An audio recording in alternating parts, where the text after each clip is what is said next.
हे जरा म्हणजे फार गमतीशीरच आहे. मला अजिबात अपेक्षा नव्हती इकडं हे कार्यकर्ते उभारलेत म्हणून. आणि हा काय म्हणता, बोलू होय, बोलायचा प्रयत्न, ह्याचा आवाज येत नाही काय?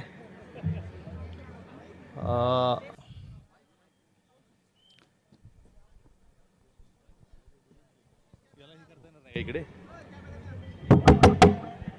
हॅलो, येतोय ना आवाज आता? हां, ते कार्यकर्ते म्हणतायत वडारे आला, आला रे आला, वडारे आला. हे काय घोषणा अजिबात नाही ना मात्र, तेच सांगतोय मी. अशी घोषणा देऊन अर्थ नाही. म्हणजे मला बरं वाटते की माझे बांधव आज इथे साहित्य संमेलनात आहेत, तर मला खूप कौतुक वाटलं आणि तुमचं अभिनंदन की तुम्ही साहित्य संमेलनात आलात. आणि या साहित्य संमेलनाचं जे वैशिष्ट्य आहे, आता तुम्ही ठराव जे मांडले त्यातले सगळ्या चांगल्याच ठरावांना माझा सपोर्ट आहे. मी हात वर केला नाही, पण कशाला हात वर नेमकं करायचं मला कळत नाही, कारण की ते सगळ्यांच्या बाबतीत मी नीट विचार केलेला नाही. पण ज्या काही तुमच्या चांगल्या मागण्या आहेत, ज्या माणूसपणाच्या मागण्या आहेत, त्याला नेहमीच आपला हात वर असतो, माझा हात वर असतो. आणि मला या साहित्य संमेलनाचं वैशिष्ट्य हे वाटते, गंमत ही वाटते, मगापासून मी ते आल्यानंतर जे अनुभवतोय, या लोकांनी त्याच्यावर अचानक शिक्कामोर्तब केलं की वडार लोक साहित्य संमेलनाला आलेत, म्हणजे माझ्यासहित. हे गंमत आहे. त्यातलं अजून एक गंमत आहे की एक इथं बसलाय आणि पहिल्यांदाच आले असतील, ह्याच्या आधी गेलता का साहित्य संमेलनाला कुठं? म्हणजे आलेत. तर हे साहित्य संमेलनाचं वैशिष्ट्य आहे की अशी इतक्या विविध जातीची आजवर दगडखानीत रस्त्यांनी खडी फोडताना दिसणारी माणसं साहित्य संमेलनात यायला लागलीत, विचार करायला लागलीत, विचार ऐकायला लागलीत. त्यासाठी मला बरं वाटते आणि ह्या साहित्य संमेलनाचं सार्थक वाटते. मी इथं आल्यामुळे मला आनंद झाला आहे आणि तुम्ही इथं आलात त्याचे मला बरं वाटलं. खूप लोकांना घेऊन येत जाऊ ह्याच्यात, हे महत्त्वाचं आहे. मला मगाशी पण अंजुमजी ज्या बोलत होत्या, मला खूप मजा आली, त्यांच्या भाषेची खूप मजा आली. इथं अनेक चेहरे मला दिसत आहेत, आता सगळ्यांना बघतोय मगापासून बसल्यापासून मी. तर हे चेहरे काय नेहमीचे साहित्यात वावरणारे चेहरे नक्कीच नाहीत. मग तरी हे साहित्य संमेलनात का आहेत? आणि हे आहेत तर साहित्य संमेलन म्हणजे नेमकं काय, असाही मला प्रश्न पडतोय. मी सरांचं भाषण जेवढं जाता जाता म्हणजे आता येता वाचता आलं तेवढं वाचलं मी, विस्पुते सरांचं. आणि आम्ही जवळ राहतो तरी आम्हाला भेटायला मिळालं नाही, आज इथं त्यांना भेटतोय, ही पण त्याच्यातली गंमत आहे. मला म्हणजे आश्चर्य नेहमी ह्याचं वाटतं की हे साहित्य संमेलन ज्याला म्हणतो आपण, ते खरं तर विचार संमेलनच आहे. माणसं इथं येऊन एक विचार करायला लागलीत, एकमेकांची हितगुज करायला लागलीत, बोलायला लागलीत, आणि त्याचं हे संमेलन आहे. काही मंडळी साहित्य लिहित आहेत, कविता लिहित आहेत, काही आपल्या पुढे जाऊन आपण ज्या वाटेवर चालतोय त्या वाटेवरचे धोके आपल्याला सांगतायत, त्या वाटेवरचा काय म्हणता येईल अजून मार्ग कसा असायला पाहिजे हे सांगतायत. आता रवीश कुमार जे बोलले त्याच्यातूनही ते कळतं. किंवा विस्पुते सरांचं जे भाषण आहे, त्यांनी ते भाषण तुम्ही ऐकलंच असेल, मी आता वाचलं. ही सगळी माणसं म्हणजे आपल्या गावात अगोदर म्हणजे आत्ताही असतील वॉचमॅन, रात्री आपण त्यांना गोरखा म्हणायचो अगोदर, तर रात्री फिरायचे आणि ते आपल्याला जागा करायचे, जागा ठेवायची, थोडीशी जाग असू द्यावी, एकदम निर्धावून झोपू नका. जर चोर आले, जर कोणी लुटारू आले तर तुम्ही सावध झोपा ज्याला म्हणतो आपण, तसं हे करा. आणि मध्ये रात्रीत एकदा झोप डिस्टर्ब करून जायचे, तर काय लय आळशी आणि झोपाळू माणसं उठून त्यांनाच रागवायचे, इथं शेटी वाजवू नको, पुढे जाऊन शेटी वाजव. तर जर त्याने शेटी वाजवायचंच बंद केलं तर कदाचित हमखास त्याच्या घरात चोरी होऊ शकते किंवा लूट होऊ शकते.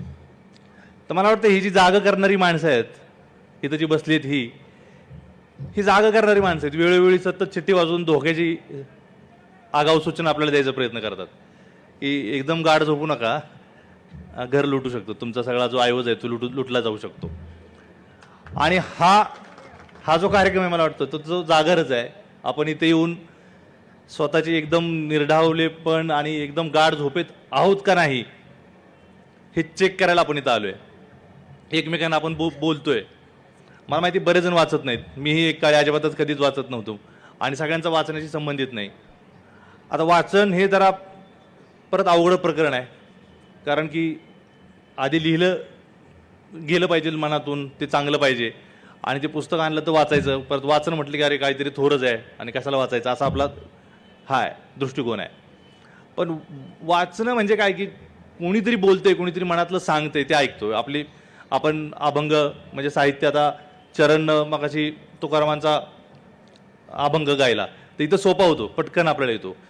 आणि तुकारामांचं साहित्य बघितलं तर मला हा पण किस्सा आठवतो की माझा MA मराठीला होतो, तर माझा मित्र मला म्हणत होता की ते ज्ञानेश्वरीचा मी काय अभ्यास करणार नाही बाबा, संस्कृतमध्ये त्याचा गाईड असेल तर तेच वाचतो.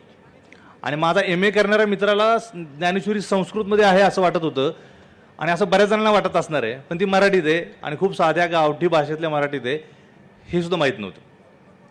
तर बऱ्याचदा सामान्य माणसाच्यात आणि साहित्याच्यात खूप फारकत तयार होते आणि साहित्यातून सगळा आपण जीव ओततोय, ओरडतोय.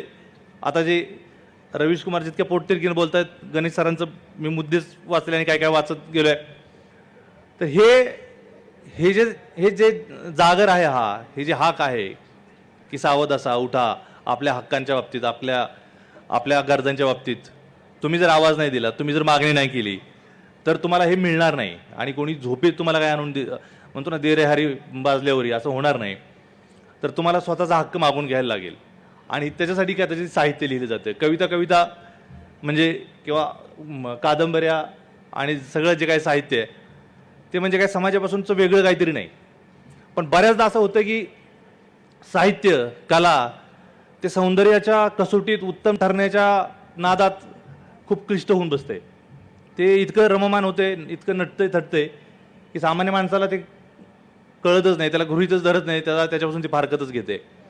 आणि समकालात कदाचित त्याच्या नटण्या थटण्यामुळे, त्याच्या व्यामिश्रतेमुळे, त्याच्या गूढतेमुळे कदाचित ते भारी ठरत असेल, पण सामान्य माणसाला काहीच कळत नाही की काय चाललंय. आणि एका बाजूला म्हणजे मला बऱ्याच वाटतं की कवी आहेत, साहित्यिक आहेत, विचार करणारी लोक आहेत आणि तरी समाज लुटला जातोय. तर हे काय बऱ्याचदा असं हे प्रकरण मला जुळत नाही. जर कुणी कलाकार आहेत, कुणी विचार करणारे लोक आहेत आणि ते असतानाही लोक झोपलेले आहेत, तर काहीतरी प्रकरण गणलेले, काहीतरी राडा आहे आपल्या काळात, असं वाटायला लागतं.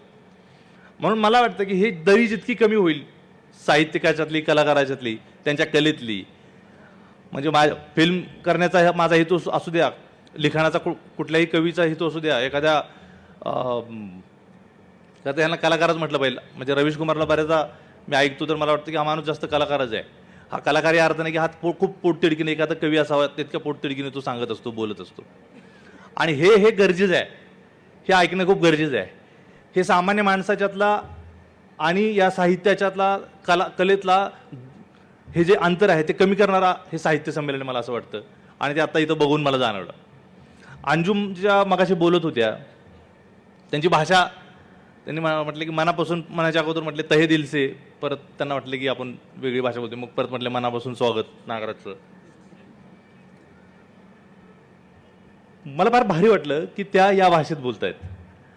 स्वागत अध्यक्ष आपल्या अशी भाषा असणारी स्वागत अध्यक्ष आहे. आणि खरंच हे पण एक यश आहे. ती महिला आहे, ती मुस्लिम आहे, तिची भाषा मला माहीत नाही त्यांचा साहित्याशी याच्या आधी संबंध आलाय की नाही, त्यांनी कविता कुठल्या वाचल्यात की नाही, मला म्हणजे जनरली वाटतं की नसेल. त्या एक वेगळ्या कर्तृत्वान महिला आहेत, वेगळ्या प्रकरणात, वेगळ्या कामात त्या व्यस्त असतात. पण आज अशा मंचावर आहेत आणि त्या आपल्याशी संवाद साधू इच्छितात. तर ती भाषा ते बोलतात ते पण महत्त्वाचं आहे, ती भाषा पण लय महत्त्वाची आहे. आणि इथं ऐकणारे पण मला वाटतं त्यांचं प्रतिनिधित्व ते करतात. दुसरी गंमत म्हणजे काय वाटली, मी आल्यापासून अहमदभाई माझ्यासोबत आहेत आणि ते आमची व्यवस्था इकडून तिकडे जाणं वगैरे, आणि ते सांगतायत. हे पण दृश्य खूप कमी वेळा मी बघतो की बायको एखाद्या कार्यक्रमाची स्वागत अध्यक्ष आहे, तिनं सूत्र सांभाळलेली आहेत आणि नवरा मागचं जे म्हणतो ना किचन सांभाळतोय. हे खूप खूप खूप भारी दृश्य आहे. नाहीतर तुम्ही गेला की स्वागताला नवरा हात जोडून येतो आणि बायको आज चहा करत असते. म्हणजे नवरा आज जाऊन चहा सुद्धा आणत नाही, बायकोनच आणायचं. म्हणजे तिथं काय पडलेलं दिसलं तरी तो म्हणते हे जरा साफ करून घे, कारण की त्याला ते नवरे पण लय भारी वाटतं तसंच असणं. हे पण अडचणीत आपल्या देशाच्या अडचणीत सुटायच्या असतील तर आधी मला वाटतं घरातल्या पण अडचणी सुटायला पाहिजेत. आणि ते हे हे हे आत्ताचं उदाहरण बघून मला भारी वाटलं की बायको स्टेजवर बसलेली आहे, एका महत्त्वाची जबाबदारी ती सांभाळते आहे आणि नवरा स्टेजच्या मागे सूत्रधार आहे आणि आमची खातरदारी करतोय. त्यामुळे मी अहमदबाईचं खूप मनापासून कौतुक करतो आणि हे असं असणं खूप भारी आहे. असा पुरुष पाहिजे. नाहीतर पुरुष म्हणजे मिशाला पिळ दिला आणि बायकोच्या पुढं पुढं पळायला, चालताना रस्त्यात सुद्धा ते बायकोच्या मागं चालत नाही. अगोदर त्याच्यावरनं भांडणं व्हायची. मला लहानपणी आठवते आमच्या नात्यातली एकाची भांडणं झाली ती, आमची मंडळीत आहेत की नवरा बायकोचे का भांडणं, नवऱ्याने बायकोला का हाणलं, ही सारखी पुढंच पळते. म्हटलं हिला चालताना अक्कल नाही मला हिला. म्हणजे हे किती का दमानं चालला ना, बायकोने याच्या मागं चाललं पाहिजे ह्याची अशी इच्छा होती. मग जरा वेगात पळावं, बाई जर फास्ट चालते तर जरा वेगात जावं. बरं पुढं मागं चालायची गरज नाही, सोबत चाला की, ते पण जमत नाही. तर मला वाटतं ही सोबत चालण्याची गरज आहे आणि प्रासंगी असं मागं राहायची गरज आहे पुरुषांनी. आणि पुरुष कसा असावा तर असा असावा, हे पण एक उदाहरण आहे. म्हणून मला या साहित्य संमेलनात साहित्यात जे काही घडतं ते आहेच, लिहिणारे काय आपण जे लिहितो ते आहेच. पण मला वाटतं तुमच्यापर्यंत जर आपण जे काही करतो ते जर नाही पोचलं तर त्याला काय अर्थ नाही. आम्ही आपलं ते कोंबड्यासारखं मोठ्यानं ओरडले बरं का, उठला तर उठला झोपला तिकडं म्हणून जर परत कार्यक्रम संपला तर तसं होणार नाही, व्हायला नाही पाहिजे. मला वाटतं की या हृदयाचा त्या हृदयाशी संवाद व्हायला पाहिजे. आणि कविता ज्याला आवडती त्याच्यापर्यंत कविता पोचली तर पोचली, उत्तमच. पण काय म्हणणं आहे त्या कवितेचं, तुकारामांचं काय म्हणणं आहे, हे आता सगळ्या जनसामान्यापर्यंत आहेत. म्हणून मला वाटतं महत्त्वाचं आहे. नाही तर आपण कविता आपणच लिहितो, आपल्याच छापून येते पेपरात आणि आपणच खुश होतो. तर ह्यानं जरा राडा होतोय काही की मला वाटतं. म्हणून मला वाटतं की कलात्मक पातळीवर माझं काम, माझी कला, माझी फिल्म, माझी कविता काय करते मला काही घेणं देणं नाही. ती माणसाच्या जगण्यात उतरते का नाही, त्यांना ती आपली वाटते का नाही, त्यांच्या जगण्यात त्याचा काय उपयोग होतोय का नाही, हे मला फार महत्त्वाचं वाटतंय.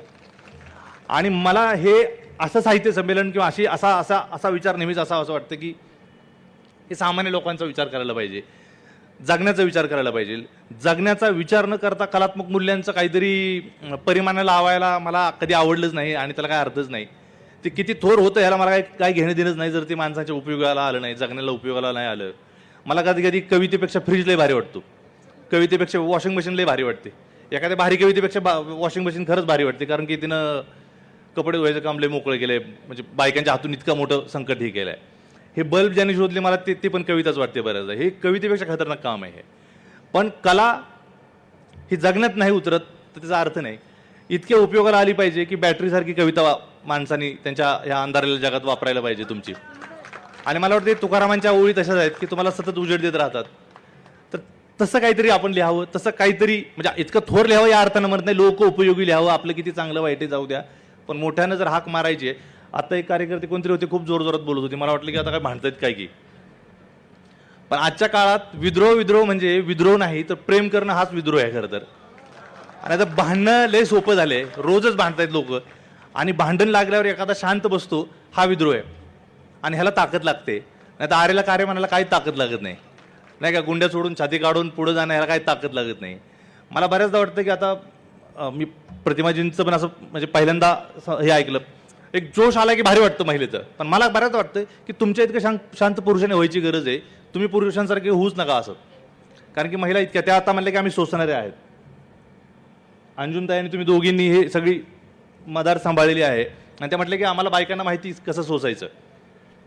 तर मला हे फार महत्त्वाचं वाटतंय की हे नेहमी आपण प्रस्थापित आणि विस्थापित आणि नाही का उच्च वर्ग नीच वर्ग स्त्री पुरुष ह्या सगळ्या लढाई करतो. पण मला ह्यात सगळ्यात आजच्या काळात मला जास्त महत्त्वाची वाटते स्त्री आणि पुरुषाचं जे काय आहे.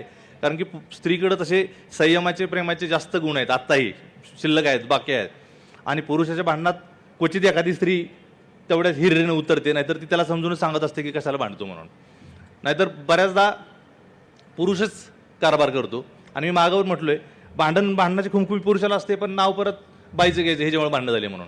म्हणजे महाभारत कोणामुळे घडलं, द्रौपदीमुळे घडलं. म्हणजे ह्यांचं काहीच नव्हतं त्याच्यात, हे आधी काहीच करत नव्हती तिथं, पण भांडं ह्याच्यामुळे झाले. म्हणून ही व्यवस्था तशी सगळ्या अर्थानं पुरुषी होऊन बसली आहे, खूप कट्टर होऊन बसली आहे, खूप विचित्र होऊन बसली आहे.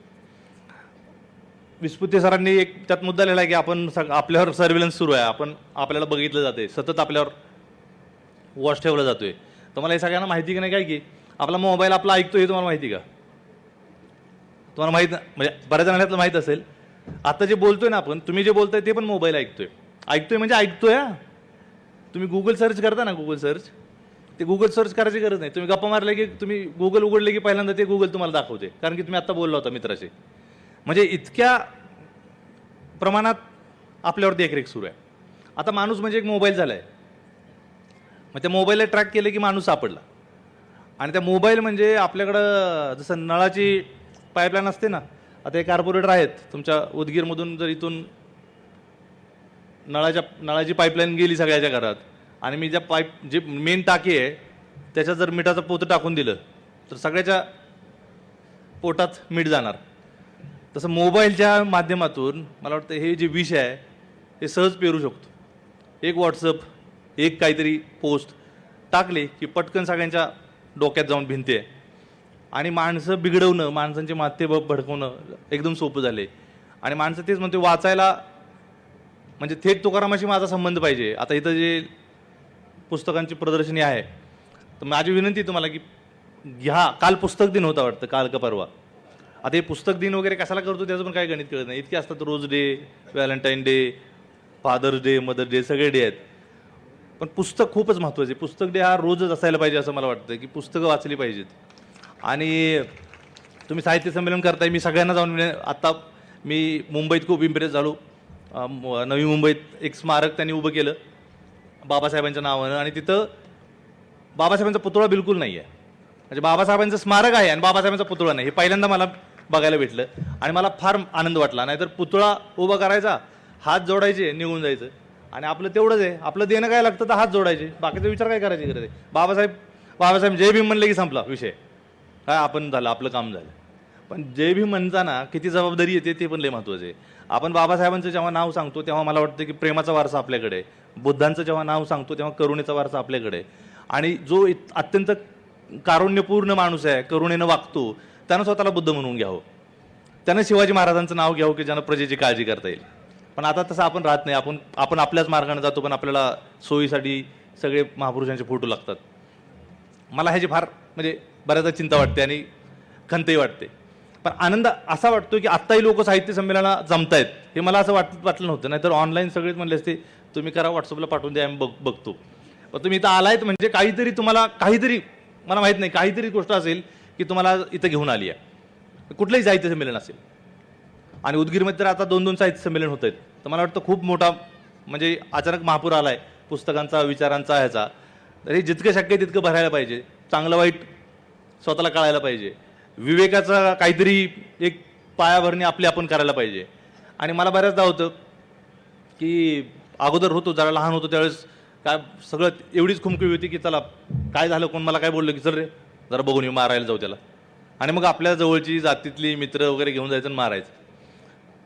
मला बऱ्याचदा वाटतं की खरं कुठं घेऊन जायचं आहे, काय करायचं आहे, तर तुम्ही काहीतरी प्रेमाचं करा, वाचायला जा, काहीतरी शांतीचं करा. समूहानं जमून अशी इतकी माणसं काहीतरी साहित्य संमेलन करतात, ही खरंच आजच्या काळातली एक युनिक गोष्ट आहे. आणि मला खूप खूप मनापासून वाटतंय की विद्रोह ज्याला म्हणतो ना, विद्रोह शब्द ऐकला की काहीतरी निगेटिव्ह वाटतंय. काहीतरी वाटतंय की आता रागानं, द्वेषानं दगडफेक करायची आहे, कोणाला तरी नाही का कोणाचा तरी निषेधच करायचा आहे. मला नाही वाटत. मला वाटतं खरा विद्रोह आजच्या काळात फक्त प्रेम करणं आहे. मी प्रेम करतो, तू काही कर, तू द्वेष कर, तू दगड मार, मी प्रेम करतो, असं म्हणणंच विद्रोहाचं काम आहे. कारण की आता विद्रोहाचे म्हणजे इतक्या अशा विध्वंसक वातावरणात विद्रोहाची व्याख्या काय करायची, कारण त्यातच मिसळून जाऊ आपण मोठ्या घोषणा, सगळेच घोषणा.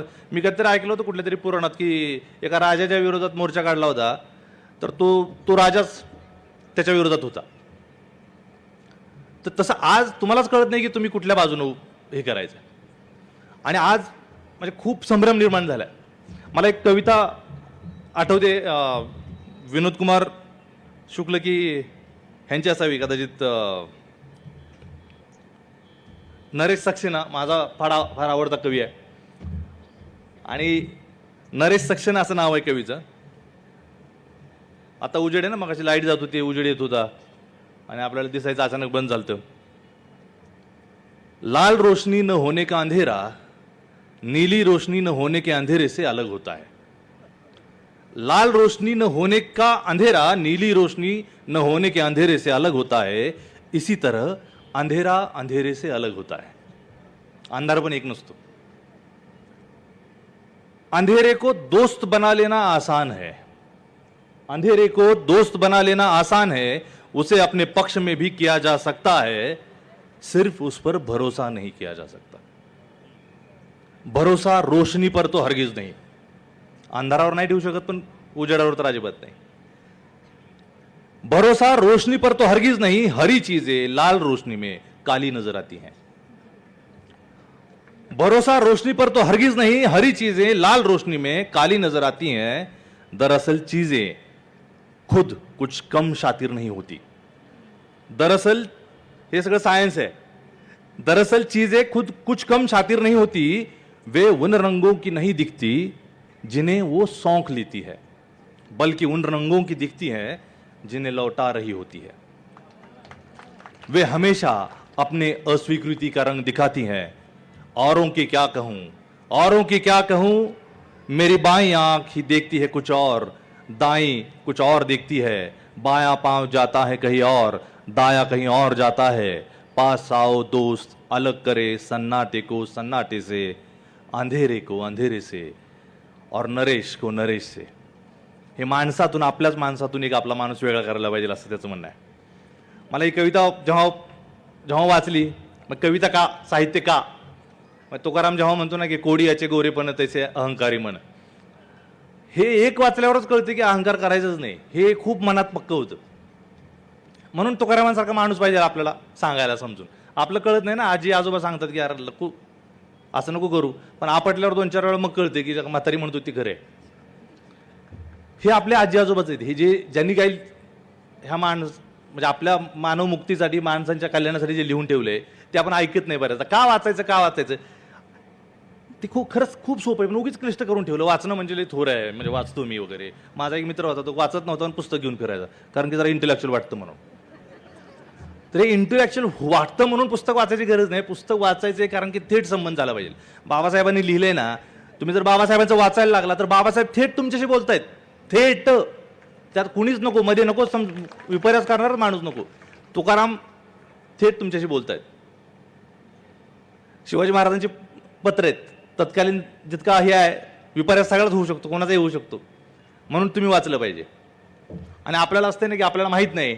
अगोदर निरक्षर माणसांना, आता एक उदगीरवरून लातूरला जायचं म्हटलं तर त्यांना माहीत नाही, मग जायचं विचारायचं, ही एसटीच्या समोर जाऊन उभं राहायचं, ही एसटी कुठं चालली, मग त्याने सांगायचं ही. मग 4, 5, 10 एसट्यांकडे समोर जाऊन उभं राहायचं, किंवा 4 जणांना विचारायचं की लातूरला जातील कुठली एसटी, बरं ती एसटी थांबते का वेगळा जाते ते पण माहीत नाही आपल्याला. मग इतकं करायचं उपद्योग. ह्याच्याऐवजी वाचायला लागलं, कोणाला विचारायची गरज नाही, थेट बसायचं, एसटीत जायचं निघून. हे कळलं म्हणून आता भरपूर, आता कोणीतरी क्वचितच माणसं असे असाक्षर आहेत. तर मला त्या साक्षरता ही पण आहे की तुम्ही वाचलं पाहिजे. थेट तुम्ही सावित्रीमाईचं तुम्ही वाचलं पाहिजे. आम्ही कशाला सांगायचं. बायका काय लय उपास तापास धरतील, पण सावित्रीबाईंचं आठवण नाहीत काढत, जिजाऊंची आठवण नाहीत काढत. मी मध्ये सावित्रीबाईच्या जयंती दिवशी कसला तरी उपवास होता, तर एक मैत्रीण ती उपवास धरलेला, आणि म्हणलं आज सावित्रीबाईंची जयंती माहिती आहे का, नाही माहिती. पण सावित्रीबाईंमुळं तुम्ही आज फुल्यांमुळं शिकला आणि इथं आला. बाबासाहेबांनी मतदानाचा हक्क न मागता दिला म्हणून इथं आला. शिवाजी महाराजांनी कधीतरी ह्या महाराष्ट्राची, ह्या इतक्या जातीपातीच्या पुढं जाऊन एक जीवानी जगणाऱ्या सगळ्या महाराष्ट्राची मुहूर्तमेढ रोवली होती 300-400 वर्षापूर्वी. म्हणून आजही आपल्यात हे जे, ज्याला म्हणून आपण इतकी खिचडी असून, इतकी भेसळ असून, इतक्या वेगळ्या जातीपातीची भाषा बोलणारी लोक असूनही एका ह्याच्यावर आहेत, ते महाराजांची कृपा आहे. ह्या सगळ्या माणसांना मला वाटतं आपण थेट बोललं पाहिजे, आपण थेट वाचलं पाहिजे. अशा साहित्य संमेलनातून मला तरी ही ऊर्जा मिळते. मी आत्ता जाऊन पुस्तकं घेऊन आलो. मी आत्ताही विचारत होतो की मला पुस्तक घ्यायचीत, आणि मागं पडल्यासारखं वाटतं. मी आत्ता बऱ्याच जण माझे मित्र आहेत, मी सर पुढं बसलेत, गोनरकर सर आहेत, प्रदीप आवटे आहेत, सरांचं पण कधी कधी फेसबुक चेक करतो. हे माणसं जे वाचतात ते फॉलो करतो. व आपण वाचायला पाहिजे, आपण अपडेट राहायला पाहिजे. आणि मी जर वाचलं नाही, मी जर स्वतः समजून नाही घेतलं, तर मला लई भीती वाटते की मी मागं पडलो पाहिजे. म्हणून ही जी माणसं आता इथं वडार आहेत, इथं सगळ्या जातीचे कायकाडी लिंगायत आहेत, सगळ्या जातीची माणसं आहेत. म्हणजे आपल्या ह्याच्यात इतकी थोर माणसं होऊन गेले, पण आपण वाचत नाही, त्याला काय अर्थ नाही. स्वतः वाचलं पाहिजे, स्वतः शिकलं पाहिजे. शिक्षण हे सगळ्यात महत्त्वाचं आहे. बाबासाहेब म्हणलेत की वाघिणीचं दूध आहे, पण ते नाही प्यायचं. तर ह्याला काय पर्याय नाही, शिक्षणाला पर्याय नाही, वाचनाला पर्याय नाही. आणि सगळी जी ही विद्रोहाची परंपरा आहे, चार्वाकापासून तुकारामांपासून बाबासाहेब फुले, हे सगळं आपण समजून घेतलं पाहिजे. मी जेव्हा महात्मा फुलेंचं गुलामगिरी वाचलं तर मला इतकी मजा आली. मला वाटतं 12वीत की FOL असताना वाचलं. धोंडो नावाचा एक माझ्यासारखा त्यावेळेचा, म्हणजे मी जसा होतो तसाच एक धोंडो एक पात्र आहे. तो प्रश्न विचारतो आणि महात्मा फुले उत्तर देत आहेत त्याला. इतकं सोपं लिहिलंय, इतकं साधं लिहिलंय. जर तुम्हाला वाचता येत नसेल तर मुलांना वाचायला लावा. हे पुस्तकं घ्या, हे आणा आणि हे वाचा, तर साहित्य संमेलनाची मजा येईल. नाहीतर इथं काय जे कविता होतील, आम्ही बोलू, इतकेही विद्वान माणसं आहेत, हे पोटतिडकीनं काहीतरी सूत्र मांडतील, पण ते तुमच्यासोबत जाणारच नाहीत, माझ्यासोबत जाणारच नाही. तर करायचं काय? हा झालं 1-2 दिवस मस्त हे होता, नटून थटून आलो, म्हणजे सजून नाही गेलं तरी चालतंय. म्हणजे ते म्हणतात ना, कपडे बदलून अर्थ नाही, विचार बदलला पाहिजे. आणि बऱ्याचदा असं होतं की नाही, मी मस्तपैकी आलो, आजच्या कार्यक्रमाला काय पिवळ्या रंगाचा अमुक कपडा घालायचा, हे घालायचं, ही साडी घालायची. 7-7, 8-8 साड्या बदलतात. ते काय रंग असतात ना तुमचे, आज अमुक रंग तमुक रंग, आणि विचार काय तूच, डोकं तसंच. आणि केशवसुतांच्याच कवितेतली मला वाटतं एक ओळ आहे की जगाचा विस्तार केवढा, ज्याच्या त्याच्या डोक्या एवढा. तर आपलं डोकं जेवढं बारीक आहे तेवढं जग बारीक आहे. मेंदू तुमचा जितका, बाबासाहेबांचा प्रगाढ होता एवढा मोठा, म्हणून त्यांना जग कळलं आणि आपल्यासाठी त्यांनी काहीतरी केलं. शिवाजी महाराजांना एवढं मोठं स्वप्न दिसत होतं म्हणून त्यांनी आटकेपार महाराष्ट्राचा मराठी माणसाचा झेंडा लावला. बाबासाहेबांना हे सगळं कळत होतं म्हणून त्यांनी हे काम करून आपल्यासमोर ठेवलं. म्हणून मला वाटतं आपण वाचलं पाहिजे ह्या साहित्य संमेलनातल्या ह्या स्टेजवरचा. आणि तुम्ही समोर बसला ह्यांचा ऑलरेडी मला वाटतं की हा दुरावा खूप कमी आहे, हे अंतर खूप कमी आहे. आणि हे मी तुमचं खरंच म्हणजे किती वर्ष मी विद्रोही साहित्य संमेलनात, मला आता ताईने आठवण करून दिली की मी कविता वाचली होती. त्यावेळेस नुसती कविता वाचायची एक नाही, आपण लिहितो आणि आपण जाऊन वाचूया वगैरे, आणि तो अनुभव मजेशीर आहे, तुम्हाला सांगेन परत. पण मला काय कळत नव्हतं की हे साहित्य संमेलन ते साहित्य संमेलन आपण लिहिलंय, आपण जाऊन वाचू वगैरे, असं तसं होतं. आणि आज मी इथं आहे, हे माझ्यासाठी खूप महत्त्वाची गोष्ट आहे की मला तुम्ही आज इथं निमंत्रित केलं आहे. आणि अशा साहित्य संमेलनाचं हे यश आहे की हे अंतर कमी होत आहे. हे जणू काही तुमचं साहित्य संमेलन आहे, खरं तुम्ही समजून घ्या. अध्यक्ष सर असतील, पण यांच्या अध्यक्षतेखाली आपण सगळी ही जी इथं जमाव म्हणू ह्याला, किंवा ह्याला काय म्हणता येईल, सगळी माणसांचा सगळा ही जी यात्रा आहे, जत्रा आहे, झुंड म्हणू शकता, पण म्हणून आहे माझं म्हणणं की आपण टीम आहोत. आणि झुंडला डोकं नसतं, टीमला डोकं असतं, तोच मुद्दा आहे. आणि आपण डोक्याचा वापर करून आपण सामील व्हायला पाहिजे. पुढच्या वेळी अजून इथं होऊ द्या, कुठं होऊ द्या, अजून आपण जास्त सामील होऊया साहित्य संमेलनात आणि हे अंतर कमी करू. मी एक कविता शेवटी वाचून थांबतो. माझी आवडती कविता विनोद कुमार शुक्ल नावाचा मित्रावरती किंवा मैत्र भावावरती लिहिलेली कविता आहे. आणि मला फार मजा येते. कधी कधी कविता काय सांगून जाते ना, हे कविता म्हणजे खरंच काय हे नसतं बरं का. तुम्ही जात्यावरचे गाणे बिणे आहेत ना, त्यातलंच आहे जरा उन्नत. अजून जरा क्लिष्ट माणसं परत जगण्याचे एकदम गहन प्रश्न, मानवी दुःख वगैरे, अजून आपण पुढे जातो कधी कधी. पण सहज साधं कधी कधी बघताना इतक्या सुंदर कविता द्या. हताशा से एक व्यक्ति बैठ गया था, हताशा से एक व्यक्ति बैठ गया था, व्यक्ति को मैं नहीं जानता था. आपण असं एकमेकांना नाही ओळखत. हताशा से एक व्यक्ति बैठ गया था, व्यक्ति को मैं नहीं जानता था, हताशा को जानता था. कळतं ना दुःखात बसलाय. हताशा से एक व्यक्ति बैठ गया था, व्यक्ति को मैं नहीं जानता था, हताशा को जानता था. मैंने हाथ बढ़ाया, मैंने हाथ बढ़ाया. हताशा से एक व्यक्ति बैठ गया था, मैंने हाथ बढ़ाया.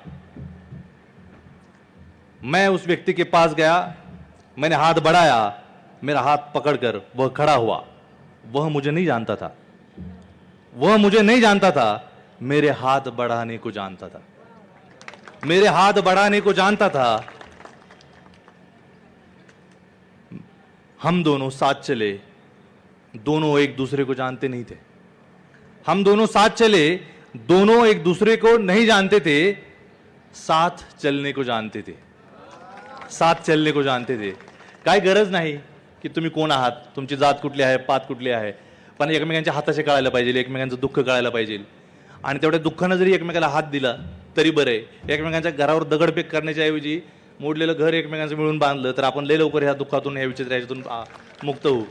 कुणी एकटं चालते तर त्यासोबत चालायला पाहिजे. कुणी पडलेलं दिसलं, कुणी मागं दिसलं तर त्याला हात दिला पाहिजे. आणि ती अजूनही म्हणजे इतकी मागं पडलेली माणसं आहेत, दलित आहेत, भटके आहेत, अमुक आपण असं म्हणतो की इतकं दुःख आहे वगैरे. तर ही आपल्या माणूस असण्याच्या ह्या अनुभवाला ही काही चांगली गोष्ट नाही. माणूस म्हणून ही काही अजिबात चांगली गोष्ट नाही. म्हणून एकमेकाला हात देणं हे आजच्या काळात विद्रोह आहे. एकमेकांच्या घरावर दगडनं फेकणं हा आजच्या काळात विद्रोह आहे. एकमेकांवर प्रेम करणं हा आजच्या काळात मला वाटतं विद्रोह आहे. आणि असा विद्रोह आपण करायला पाहिजे, एकमेकावर प्रेम करायला पाहिजे. Thank you so much. धन्यवाद.